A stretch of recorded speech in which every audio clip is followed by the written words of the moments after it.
Okay, and now let's analyze the compounds. Let's start with the homologous series there. So for compound A, I see a carbonyl group. It's a ketone. It's a ketone, and compound B, hydroxyl group over there. This will be an alcohol there. And then now the ketone the suffix for the ketone will be unknown. And this is where I'm going to put the number of the position of that carbonyl group. And then for the alcohol is anol. And then in a similar way, I'm going to have to put the number there for the position of that hydroxyl group there. Okay, so we do functional group and the suffix there. Okay, and then compound C is already given in IUPAC name. So the suffix there, "-ine", is giving it away as an alkyne there, as an alkyne. So every time when we have an alkyne, an alkane, alkene, so we must also mention that it is a hydrocarbon. It is a hydrocarbon there. It's a hydrocarbon, and because it has carbon, it consists of carbon and hydrogen atoms only. And then what type of hydrocarbon is it there? Because an alkyne has a triple bond, it is an unsaturated hydrocarbon. It is an unsaturated hydrocarbon because it has a triple bond between carbon atoms there. Okay, and then compound D, butane, the suffix is "-ane", therefore it's an alkane there. It's already in IUPAC name, so it's an alkane. It will end with "-ane", and it is a hydrocarbon as well. It's a hydrocarbon, but with single bonds between carbon atoms, so therefore it is a saturated hydrocarbon. It's a saturated hydrocarbon there. Okay, and then compound E.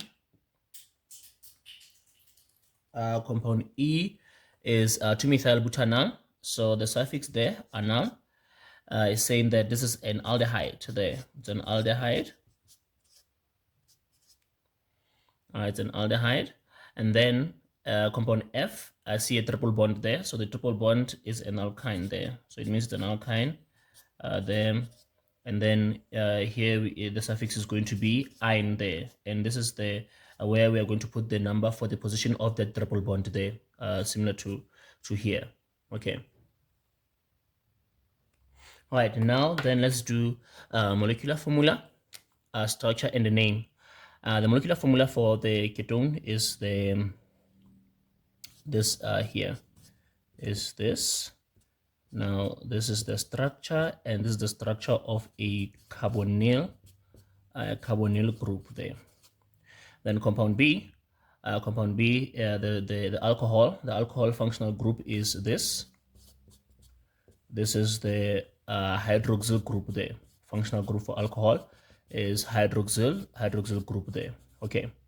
And then compound C, we have triple bond there. Triple bond there. So because we have a name, we don't see the triple bond, but the triple bond is carbon, carbon, triple bond there. Carbon, bond, and then another carbon there. So the structure and the name. Compound D, butane, alkane, single bonds between carbon atoms, like that there. Single bonds between carbon atoms there. And then 2-methylbutanol, aldehyde. Aldehyde has a formyl group there. Formyl group, like that there. It looks a bit similar to that carbonyl group there. The difference is that this carbon double bond oxygen there, on the sides there, it's surrounded by two carbons there. But then for the aldehyde, it's a hydrogen here. It's bonded to a hydrogen there. So it will be terminal. It will be at the end there. So this is a formyl group there. It's a formyl group. It's a formyl group. And then lastly, we have triple bond again there. We have triple bond again there. So meaning we have two alkynes there. We have two alkynes in our question. Okay. And now, after doing the structure of the functional group and the name of the functional group, we are going to need these if we have to draw the structure of the compounds. Okay.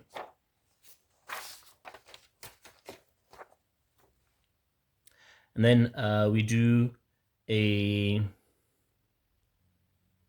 Okay, now let's do general molecular formula and the type of isomer we can expect from that from that homologous series there. Okay, so the general molecular formula for a ketone is CnH2nO there, and the type of isomer for this is a functional isomer. Functional isomer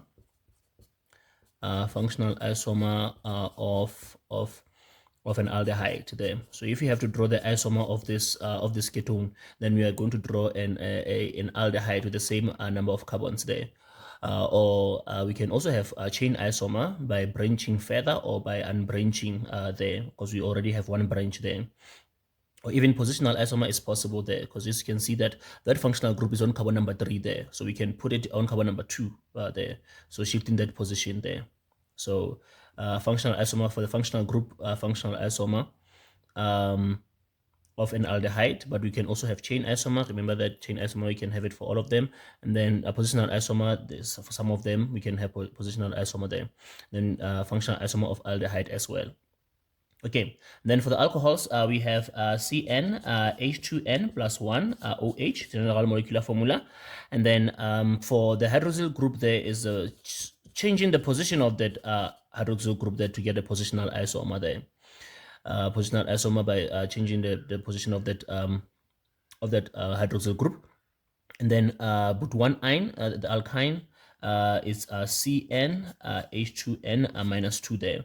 Minus 2 there, and then changing the position of the triple bond there. So we have triple bond as our functional group. Changing the position of the triple bond, we get a positional isomer for that alkyne. Compound D is an alkane. For alkanes, we have CnH2n plus 2. CnH2n plus 2 general molecular formula, and then mostly chain isomer here. Chain isomer. If it was a branched alkane, we can also have positional isomer, but for this one, it's a straight chain alkane, so we can have a chain isomer by branching it there. So because it's a straight chain, we branch it there. If it was branched, we unbranch it to get its isomer there.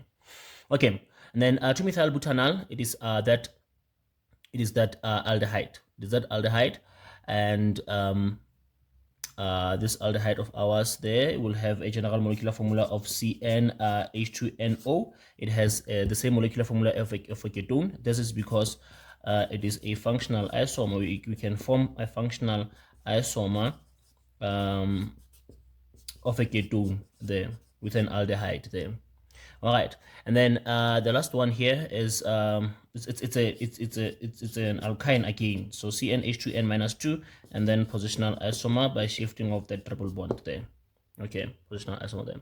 So it was a homologous series with the suffix, then structure of the functional group and the name of the functional groups, and then general molecular formula and the type of isomer that we can try to do to make with that compound there. Okay. And then now, let's see. Now, let's do IUPAC name and isomer. Let's do IUPAC name and isomer. Now, here, let's apply IUPAC rules. For a ketone, we have a carbonyl group. We have a functional group that can go within there. So, meaning it will determine the position where we start counting there. So because of the type of functional group it's unlike an aldehyde functional group is always at the end there, so there's no need to try to find out where we are going to start counting. Where it is where we start. But then when it comes to this one here, it can be on the left hand side or on the right hand side, but in this case it's directly in the middle there, so we can start from either side. But that's if we start by the functional group. Remember, functional group takes the highest priority there. Check functional group first there. And the functional group there is saying to me that I can start on any side there. So then I leave the functional group there because it's not deciding. Then I go to the substituents there, the halogen substituents as well as the side branches. And there's a side branch here, and the side branch is on the right. It's on the right there. It's on the right hand side. So I must now take priority from that methyl branch there. So remember, we don't start with the branch, we start with the functional group there. So in this case, the functional group is not saying anything. It's not saying I should start on the left or on the right. It's not saying, because it's in the middle. It's saying either way. But then now I then go to the substituents there, the branches as well as the halogens there. And this branch is saying that to the right, let's start on the right hand side. So we are going to be having 1, 2, 3, 4, and 5 there. So emphasis on the fact that we prioritize the functional group first. We ask the functional group first where to start, and then we can ask the substituents after, if that functional group is in the middle there. All right. So now in a case whereby we don't have like substituents, like you can see this triple bond is in the middle. It's in the middle. So it's not saying left or right. It's not saying left or right. So it's in the middle. And then we don't have any substituents like a bromo or a chloro that we can then say we can ask that bromo left or right because we don't have it there. We don't have anything from there. So it means in this case there we can start from either side there. It doesn't matter there. And in this case, the functional group is not saying anything. So then we ask the substituent, the branch in this case. All right, so carbon 5 carbons in the stem. Therefore, the stem name will be pent. And then we bring in the suffix there. We bring in the suffix there. So we need the suffix thing here. We bring in the suffix. It must end with anon. It must be an. But then on which carbon is the functional group at? The functional group is on carbon number 3 there. So on carbon number 3, and then it will end with on there. It will end with on there. So there's the structure, there's the parent name, and then we have a branch there on carbon number 2 there. We put that over here. We say that it is 2 methyl. Yeah, like that. So we have 2 methyl pentan 3 on there. So we have 5 carbons, a ketone, whereby the functional group is on carbon number 3, and on carbon number 2, you have a methyl branch there. All right, and then when it comes to doing isomer for this, there are different possibilities. Like for example, I can take this branch and put it here, and then it's no longer a branch; it becomes part of the main chain there. That will be the chain isomer. I create a chain isomer that way, and then it becomes a hexanon. It becomes a hexanon. It will be let me see, 1, 2, 3. Yeah, it will be carbon number 3 hexan. It will be hexan 3 on there, but usually when it comes to a ketone, the type of isomer that we're looking for is a functional isomer there, whereby we make this carbon double bond oxygen thing here to be at the end there, or at the beginning or at the end there. So in this case, we have 2 options. Either we can put it here or we can put it there. So let's put it over here there as one of the examples of the isomer that we can get here. So now that way we are going to be having a, let's say we have 5 carbons, 1, 2, 3, 4, and 5 there, and then we put that carbon double bond oxygen thing, we put it here, whereby it will start there. It will be at the first carbon there. That will be carbon number 1 automatically there. And then let's keep that branch over here. Let's keep that branch here. Let's keep that branch there. And then now let's put in the hydrogens there.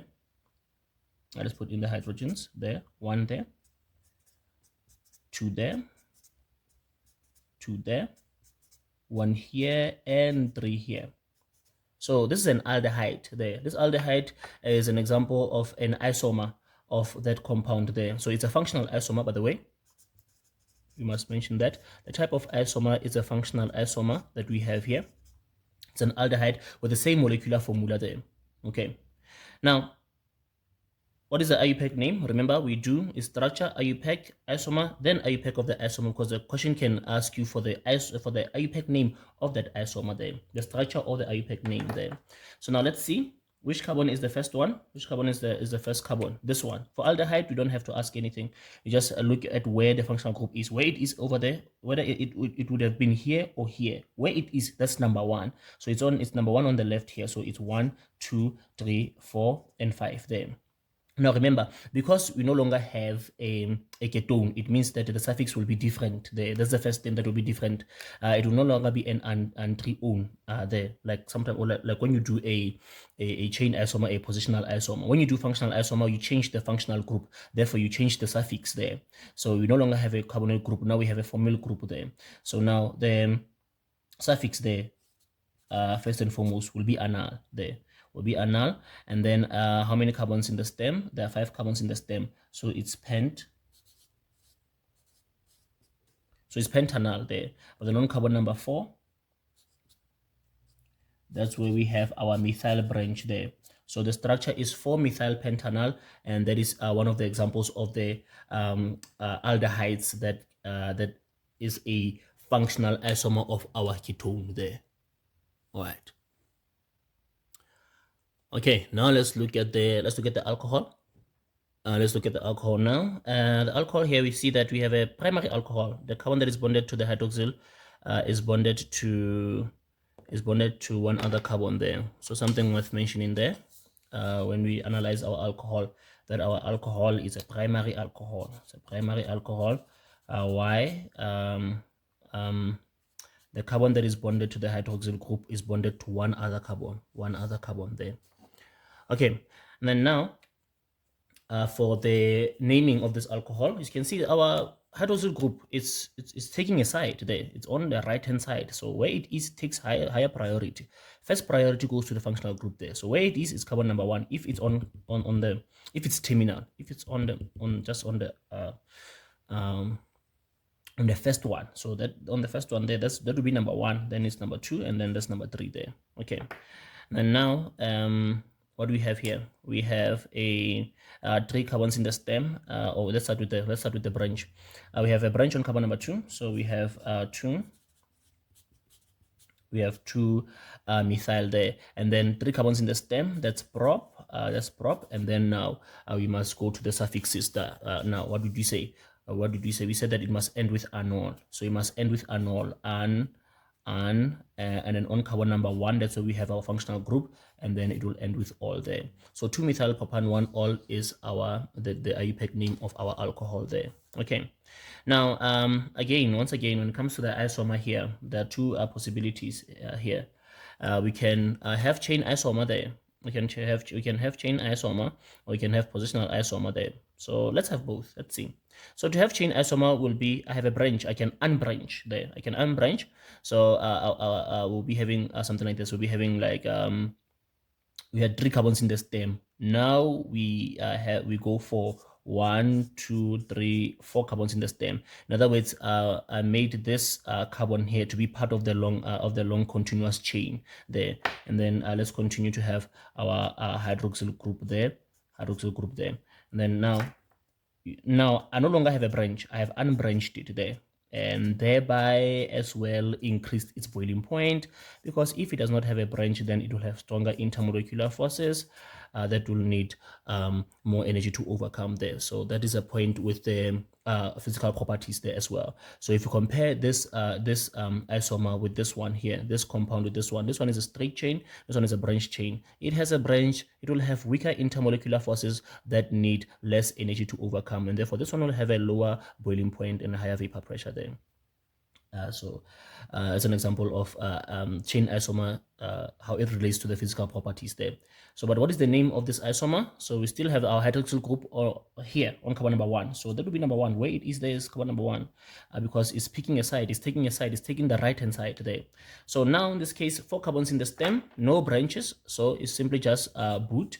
And then still you see, when we do chain isomer and when we do positional isomer, we don't change the functional group. The suffix remains anol, so it's an, and then on carbon number 1 still, and then all there, so it's butan 1-ol there. Okay, and then from there we look at another isomer possibility there. So another isomer possibility there is a positional isomer of the hydroxyl group there, shifting the hydroxyl group there. So let's see. So what we had is 3 carbons in the stem, 1, 2, and 3 there.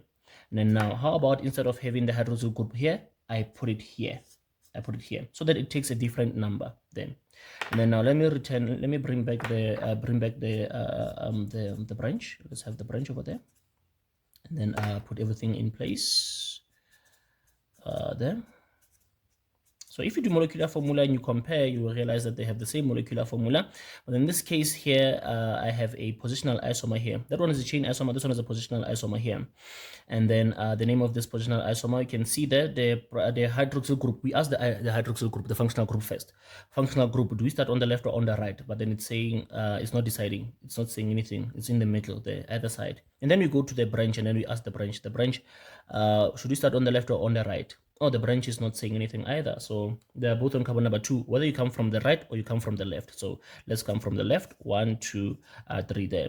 Okay, now on carbon number 2, we have a methyl branch. 3 carbons in the stem. That's still prop. And then because we did not change the functional group, we still have an alcohol. It still will end with anol, and then it will be an. But then now look at the functional group now is on carbon number 2. Therefore, it will be propan 2 all there.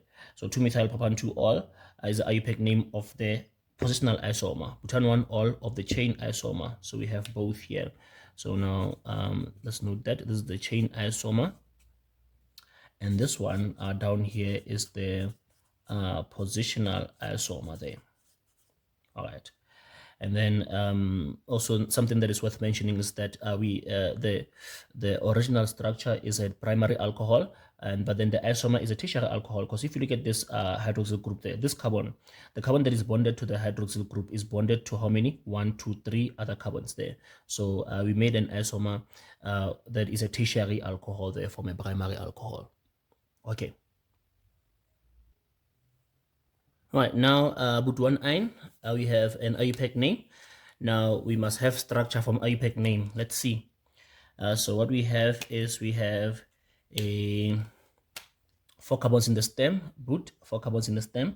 So let's have our stem, 1, 2, 3, and 4 there.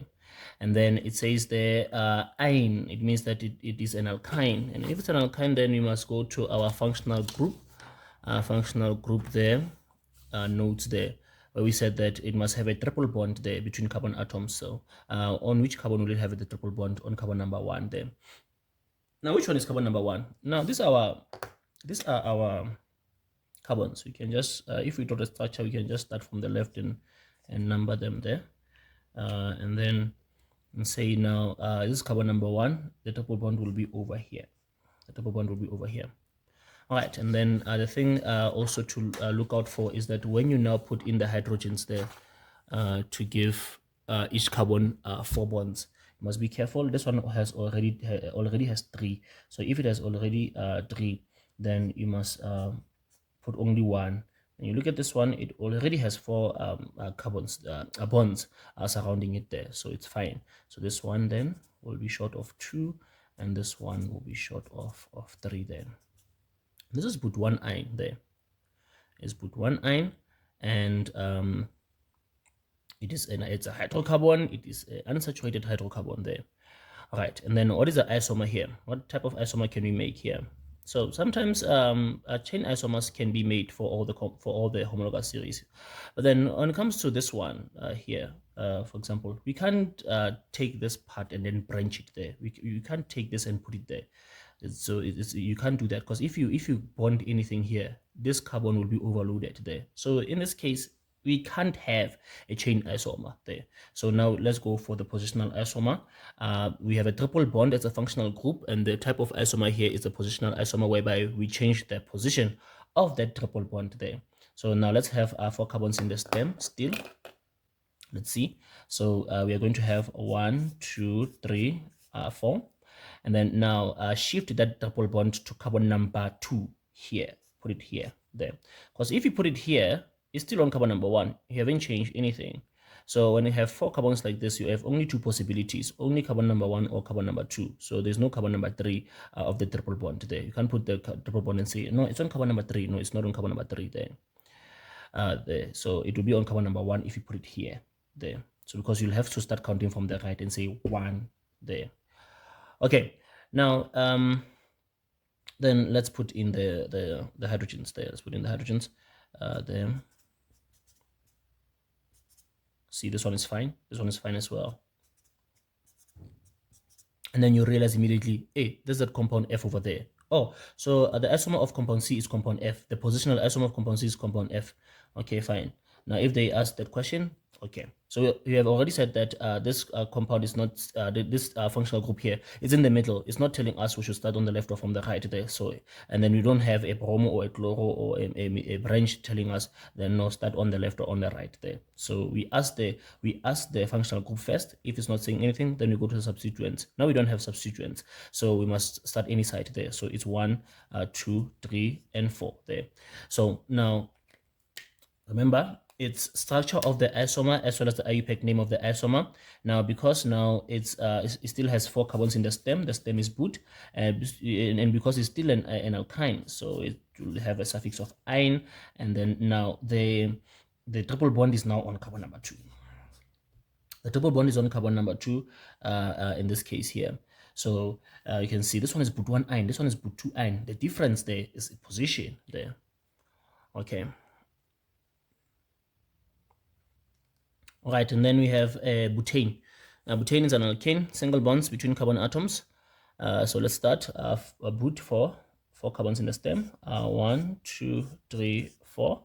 It's simply just butane, single bonds. So then let's just put in the let's put in the hydrogens. Let's put in the hydrogens.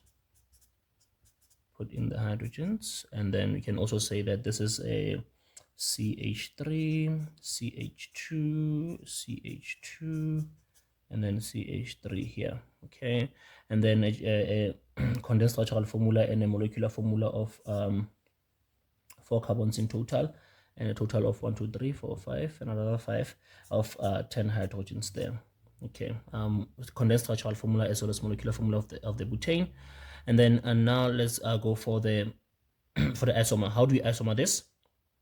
You take this here, this part over here, the last carbon there, and then you make it into a branch. You branch it because it's unbranched, it's a straight chain. You can branch by putting it on this carbon over here, the carbon here. Because if you put it on this carbon there, like this, you do not make a difference. You just bend it there. So to make a chain isomer, you must put it in such a way that it will be a branch there. So if we have 1, 2, 3, you remove it. Now you're left with 3 carbons. So you have to put it on this one, because if you put it on this one, it's still part of the main chain, still part of the long continuous chain. So it will not be an isomer, it will remain a butane, just that you have just bent it there. In order for it to be a branch, it has to be like this there. There has to be a branch, it has to be a branch, not part of the continuous chain. So here is our branch now. Let's put the hydrogens now.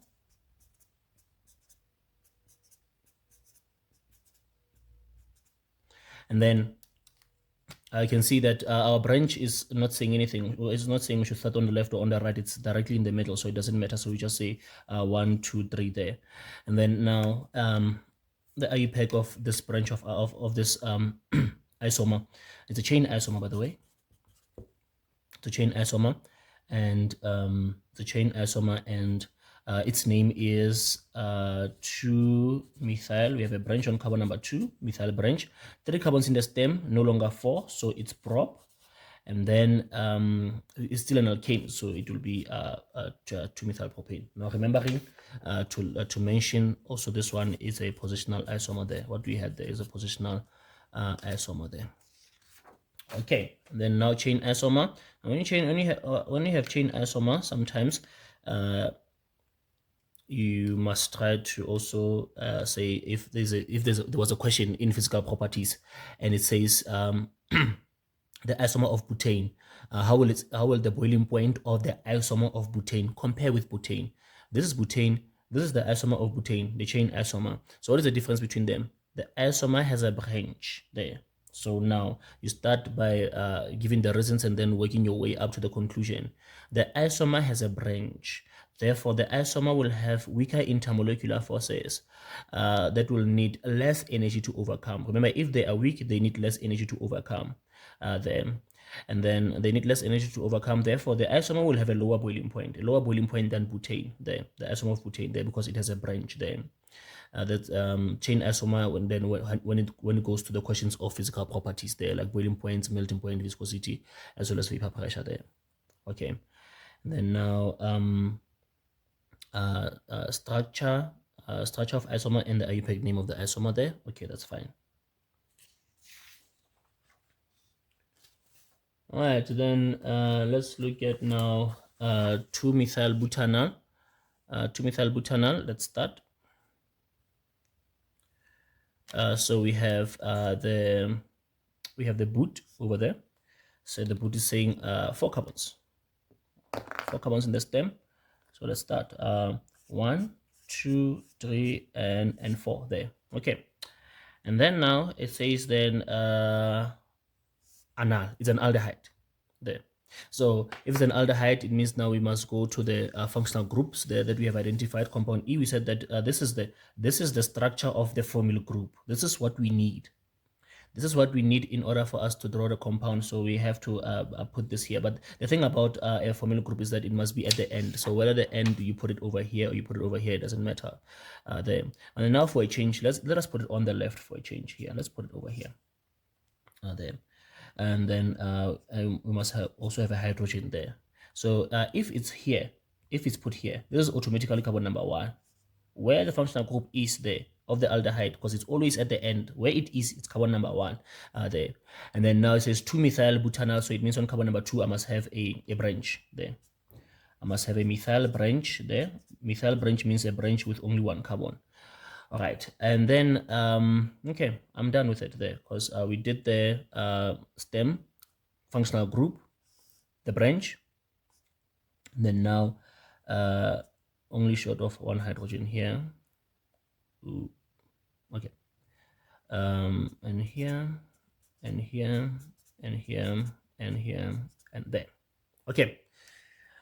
All right, so that is the structure of our 2-methyl-butanol, and now we can start thinking about let's think isomer now. Now let's think isomer. We can have a chain isomer of this by unbranching there. By unbranching, so we have a branch. We can unbranch, or we can branch further. Like if I take this part, this part here, and I put it here, you can see that I put it here. You can see I will have like 2,2 dimethyl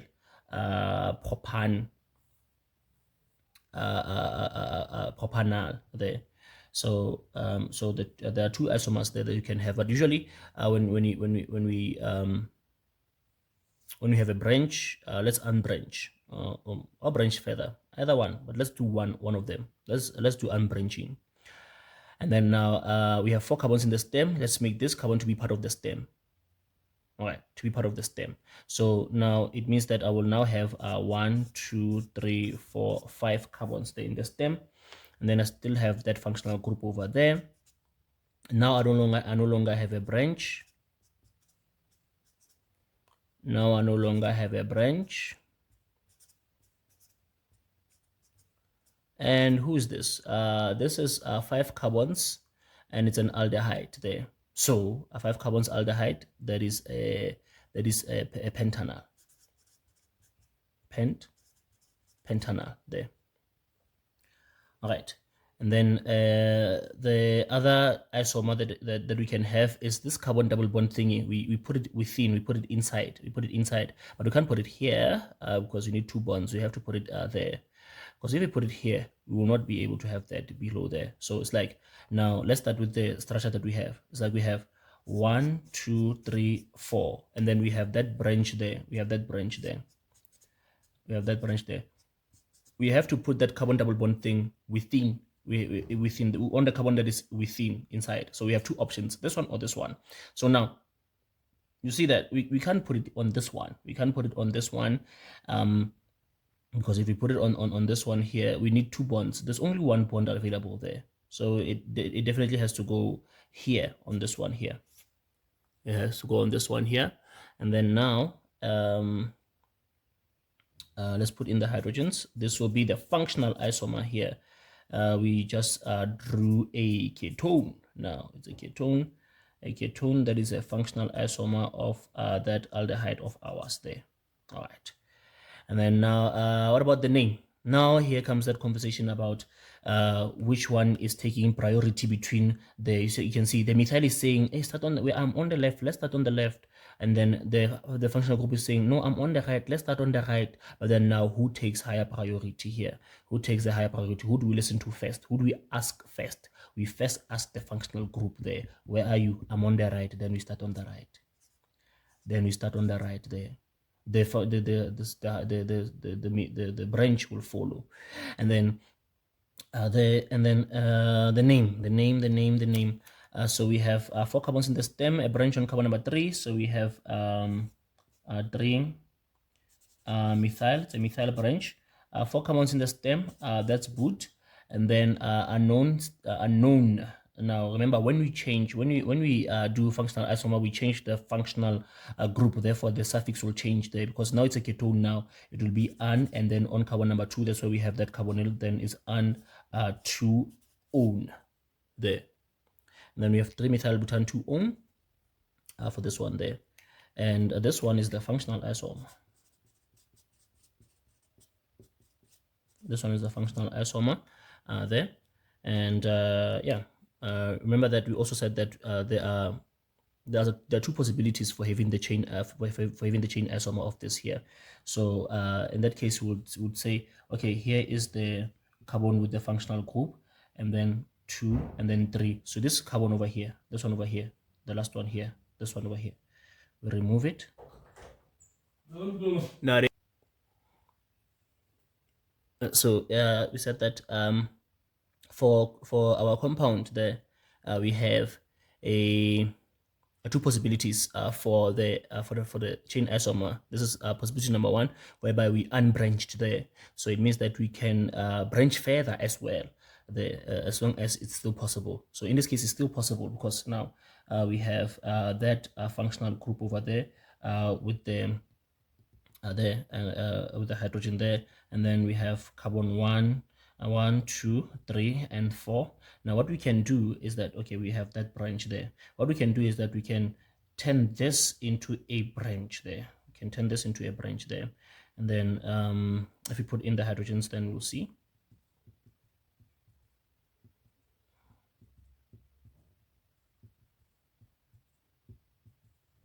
Then, and then this compound, this new compound, because this is carbon number 1, 2, 3. It's a prop, and it's a propanal, because it's an aldehyde there. But then now on carbon number 2, also on carbon number 2 again, there are 2 methyls, so it's 2,2 dimethyl propanal there. 2,2 dimethyl propanal will be the other chain isomer there of that compound there. Okay. All right, and then for the alkyne, this one we realize that we already did it there as part of the as the isomer of compound C there. Now let's do the IUPAC name. So again, the triple bond is not saying anything. It's in the middle. It's not saying left or right. So we must start anywhere. 1, 2, 3, 4. Remember, only in this case whereby there are no. If there was a bromo here, for example, we ask the triple bond, left or right. The triple bond is not saying. Then we would ask the bromo and say, oh, the bromo says now right. The bromo will decide there. But in this case, we don't have bromo, chloro, or anything. We only have that triple bond there. So after asking the triple bond, we are done. Okay. And then 4 carbons in the stem means that the stem name is boot. If it's boot, and the suffix is still ein. The suffix is ein. Suffix is ein, and then on carbon number 2, that's where we have the triple bond there. So we have put 2 ein there. Okay, and then isomer, 4 carbons in the stem. Change the position of the triple bond to go to carbon number 1, and then put the hydrogens there. Put the hydrogens, put the hydrogens, put the hydrogens, put the hydrogens. In this case, you see, we ask the triple bond, where are you? It says I'm on the left hand side, so we start there. So it's deciding. This one is deciding there, so they should start on the left there. This should be number 1.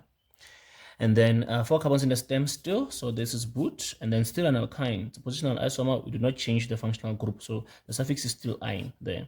And then the double bond is on carbon number 1, so it's but1-ine there, which is compound C, by the way, there. So compound C and F are positional isomers. They are positional isomers, are confirmed there. Okay, all right, now that we have all of that there, now that we have all of that, now we look into the questions now. Let's look into the questions. Functional group and atom or group of atoms that determine the physical and chemical properties of a group of organic compounds there. Okay. And then 8.2 says, write down the name of the functional group there. The name of the functional group there. So we highlight the functional group there. Now it's looking for, we highlight firstly the name, and then we highlight the functional group. Then we must go to the functional group list there that we have there. So 8.2.1, it says the name. So we are here of the functional group there of A. So it's carbonyl group there for the ketone. The name of the functional group for ketone is a carbonyl group there. And then 8.2.2 B. B is an alcohol there, hydroxyl group there. So it's looking for that there. It's a hydroxyl group there. It's a hydroxyl group. And then 8.3.1 right down there. So let's highlight on the questions. What is the question looking for? The question is looking for the name there, the name of the homologous series of A, the name. So the highlight will be on the name, also on the homologous series. It's looking for the homologous series. So we go to our list of homologous series that we have. And then compound A is a ketone there. We have it over there. Compound A is a ketone there. Okay. 8.3.2 IUPAC name of compound F. IUPAC name of compound F. Let's go to IUPAC names. Compound F. This one over here. This alkyne over here. So we said there that 4 carbons in the stem. It means the stem name is but, and it's an alkyne. Then we must go to our list of suffixes there. So it's ine there, and it must come with that number where that double bond is. And you said this double bond there is on carbon number 2 if you count from either side there. So this is but2-ine, but2-ine. And then 8.3.3 says the structural formula of compound E. Structural formula of compound E. This one over here. Structural formula of compound E is 2-methyl-butanol. So let's start. But 4 carbons. 1, 2, 3, 4. There, they are our carbons. So we just number them 1, 2, 3, 4 from the left there. And then on carbon number, it's a butanol, it's an aldehyde there. So what do I need? I need the functional group. What's the functional group for an aldehyde? Is this formyl group over here. The formyl group over here. This one over here. So now, this formyl group there always comes on carbon number 1. It's always on carbon number 1. And then on carbon number 2, the 2-methyl, I have that methyl branch. There. All right, and then I put in the hydrogens now. Put in the hydrogens. Here I'm short of 1, and then 2 over there, and then 3 over there. Okay. This is 2-methyl-butanol. All right, and then 8.3.4 is saying letters representing structural isomers. We identified C and F there, that they are positional isomers there. Say C and F there, C and F.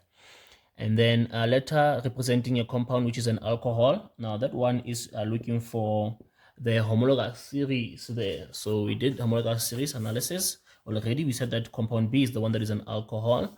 And then we only have one alcohol here in this question there. In the case whereby the question has more alcohols there, maybe it would be specific to say now, given alcohol that is a primary alcohol or secondary alcohol or tertiary alcohol. In this case, we have only a primary alcohol there. All right. Or a major product or a minor product. This is an a minor product of a hydration reaction there, whereby the hydroxyl group gets the lowest carbon number there. Okay. And then 8.3.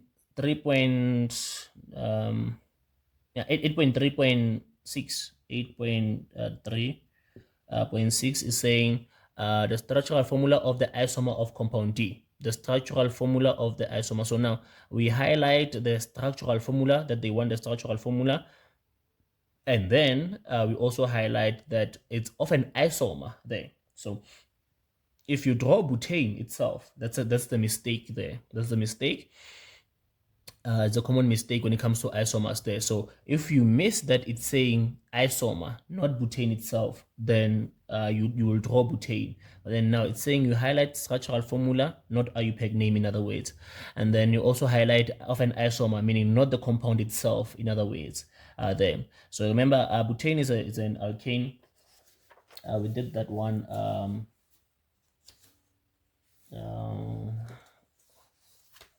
That butane isomer there, it's a chain isomer there. Over here we did that one over here. We said that butane is an alkane single bonds with 4 carbons there. So to make that into an isomer, just this one of the carbons there, one of the carbons, put it here, no, it's still butane. Put it here, also no, it's still butane. You put it here, yes, then it's a branch.